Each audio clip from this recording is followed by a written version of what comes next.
Hey guys, and welcome back to Edith. So, let's just jump right back in. I calmed my heart, which was nearly running wild, and looked out the window. I could hear birds chirping outside as the bright morning light shined through. The weather was nice, and it looked like it would be another peaceful day on the mountain.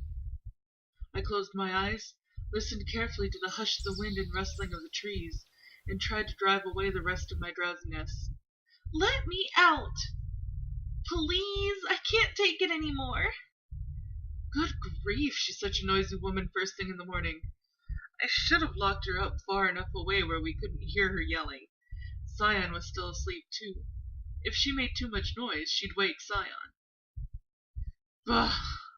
I clicked my tongue and turned to the door. I'm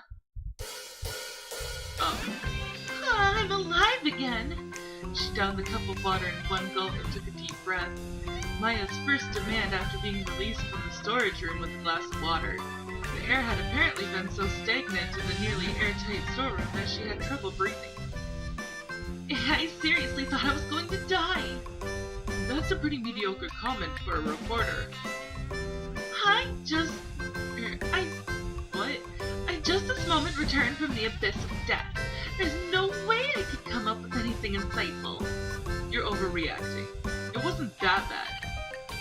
Anyone would crack if they were tied up and neglected for an entire night. Don't shout, you'll wake Scion. Oh, sorry. Maya clunked herself on the head. Her demeanor just seemed way too innocent. If this were all an act, that would prove to be a problem. But I think you overdid it too. Warrant Officer Haruna, you left rope marks all over a fair maiden's soft skin. Unfortunately, I didn't have anything more sensible like handcuffs. On that note, I'm not a soldier anymore either. Then, should I just call you Haruna? Do as you please. I didn't care what she called me. No matter how this panned out, we weren't likely to be acquainted for long. By the way, did you untie me because you believe me? I don't have a single reason to trust you right now. However, there's nothing you can do to us. I confiscated all of her luggage, weapons included, and already destroyed her communicator. She wouldn't be able to harm us in any way as long as I kept my eyes on her. I'm a journalist even Scion's heard of, so why don't you just trust me a little?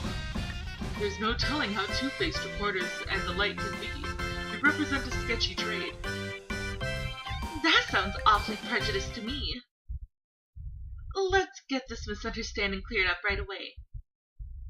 The reason I was able to find you in Scion, or perhaps I should say the reason I guessed you were here, is because I had a source. Who?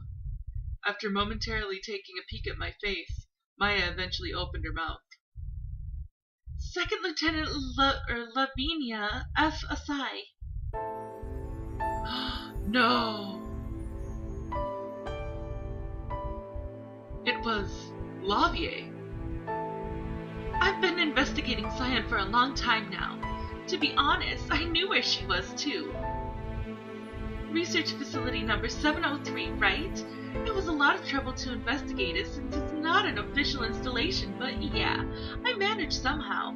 I am a pro, for the record. So recently, I successfully got into contact with Second Lieutenant Lavie, who was deeply involved with Scion. This was certainly a twist. No, I wouldn't go that far, but I did feel more than a little surprised that Lavie's name had come up. Second Lieutenant Lavie was assigned to the same post you were at the research facility number 703, correct? The Lavie I knew was a warrant officer, though. There was a bit of an uproar at research facility number 703 a few months ago, right? Oh, I'm surprised you got a hold of that intel.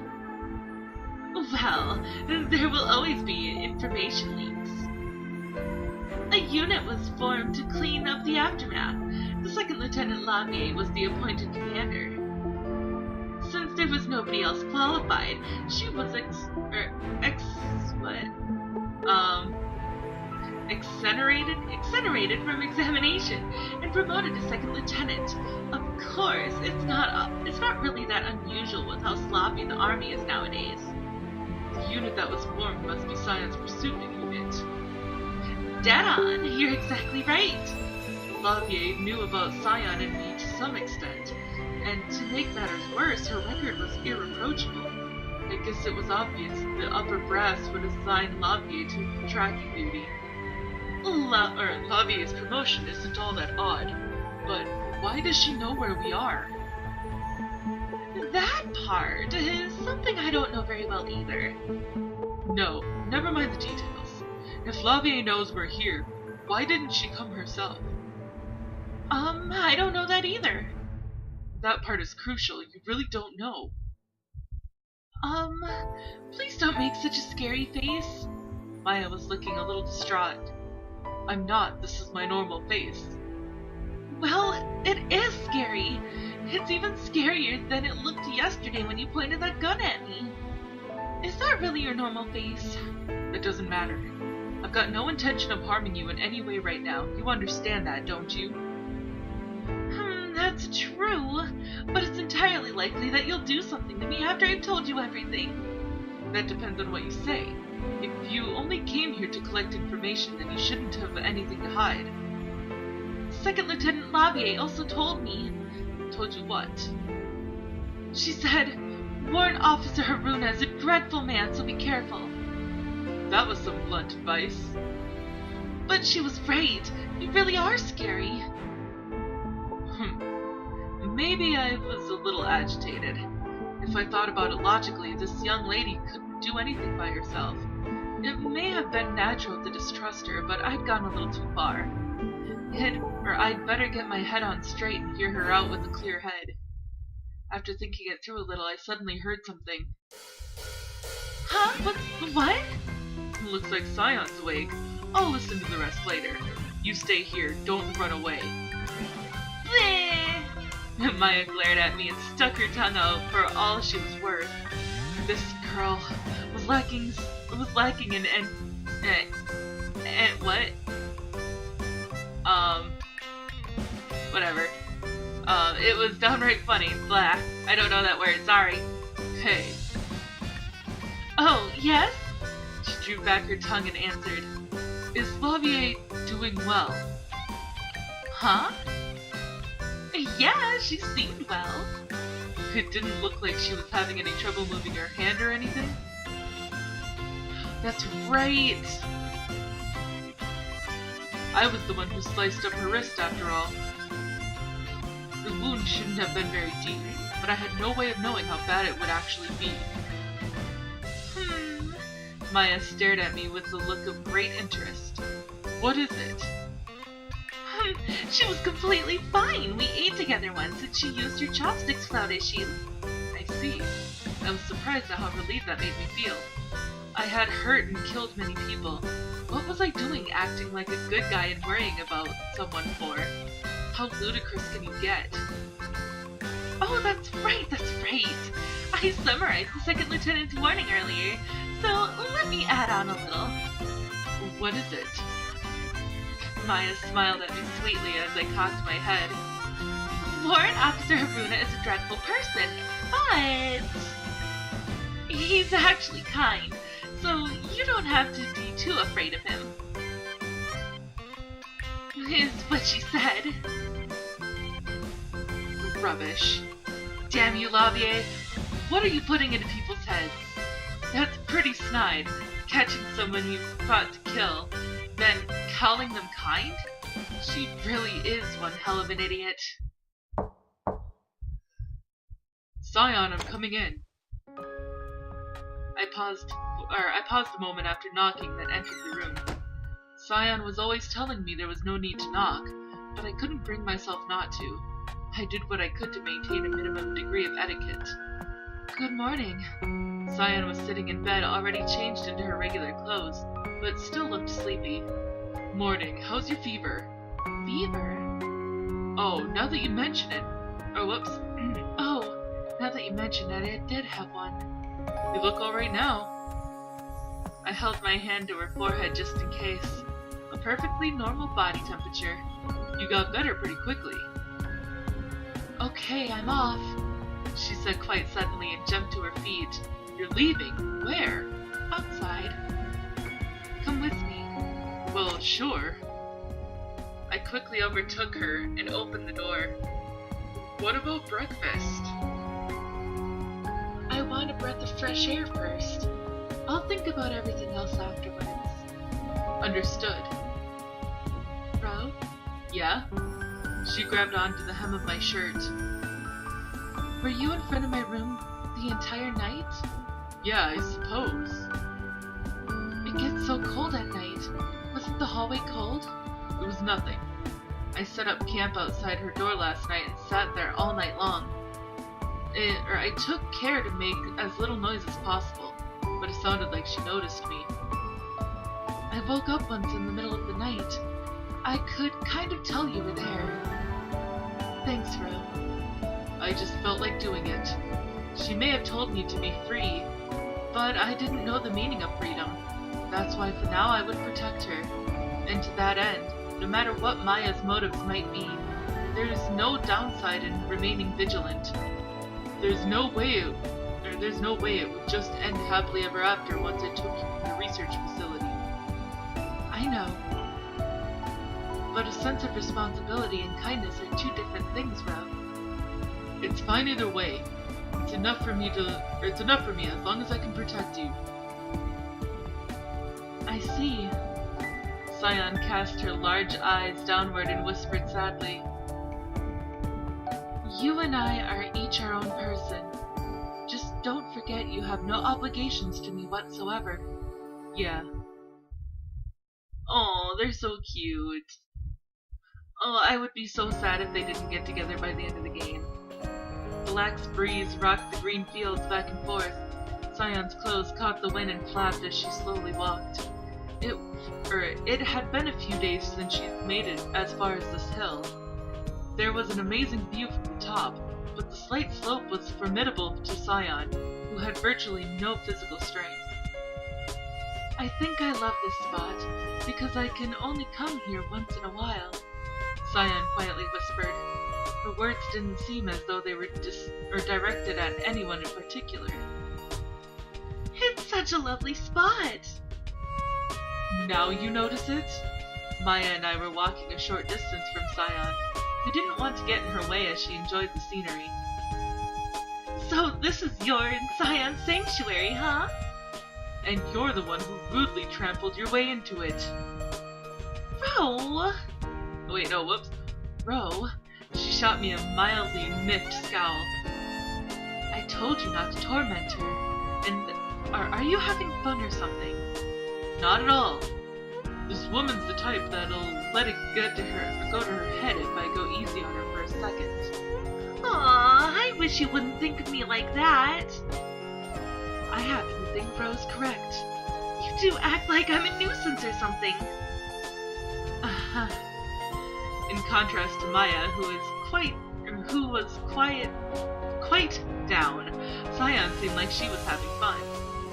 Was she in a good mood because her condition has improved? Oh my god, it's so pretty! Oh, it's so pretty! Scion held her hand out to the wind. Such a nice breeze. I feel like I could fly if I had wings. Her tender whisper melted into the breeze. It almost seemed like her entire being might wisp away along with it. Her long hair fluttered in the breeze, revealing just how tiny her figure really was. And she looked as if she were an inhabitant of a dream. It really is beautiful. Maya gazed at Scion. She stood perfectly still, almost like she'd even forgotten to breathe. Suddenly I had a thought. Could Maya truly have just wanted to meet Scion? Did she appear before us only desiring to hear her story?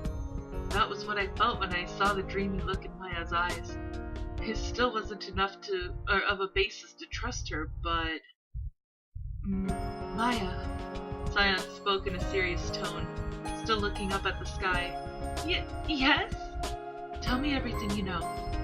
Afterwards, I'll listen to as many questions as you like. Is that okay with you, Ro? Yeah, do whatever you wish. Scion smiled sweetly and combed her, or through her hair with her fingers. For some reason, my heart began to race at the sight. Ooh, ooh, there it is! There it is! A large bird was gliding through the sky, chirping loud and clear. I was sitting on the ground, staring idly at the bird's movements.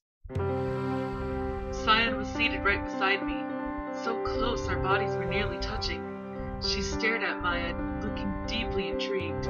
Maya remained seated in front of Scion and didn't speak. She seemed to be having trouble deciding where to start. Just ask whatever you want. Scion will understand you, even if you're more or less all over the place. Yeah, that's true. I just kinda got nervous when I realized I was talking to Scion again.